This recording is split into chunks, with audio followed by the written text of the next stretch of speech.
contexte actuel de crise du logement, la loi SRU et la loi ALUR visent à faciliter la construction de logements privés et sociaux. Les communes de plus de 1500 habitants en Île-de-France doivent notamment disposer de 25% de logements sociaux d'ici 2025.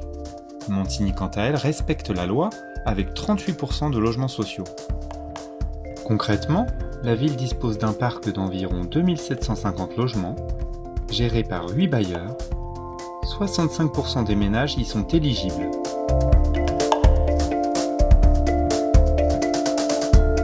Contrairement à certaines idées reçues, la ville n'est pas propriétaire des logements sociaux et ne les attribue pas directement. Les logements sociaux sont financés par différents acteurs, appelés réservataires.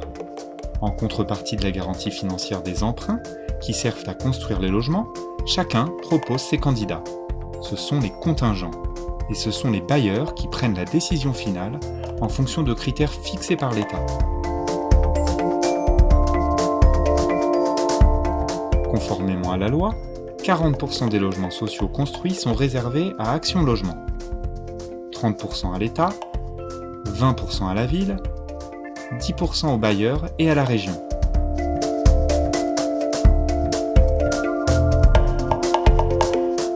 En 2018, 121 logements sociaux ont été attribués. 36 l'ont été sur le contingent préfecture, 33 sur celui d'Action Logement, 26 sur celui des bailleurs sociaux et de la région, 26 autres ont été attribués sur le contingent Vive. Comme partout en Île-de-France, ce système favorise les départs et les sorties au sein du parc social Igny-Montun. Pour répondre aux besoins de chacun, la ville se fixe donc pour objectif de construire mieux, moins cher, tout en préservant le cadre de vie des habitants. Pour plus d'informations sur les logements sociaux, l'État a mis à votre disposition un site internet demande-logement-social au singulier.gouv.fr.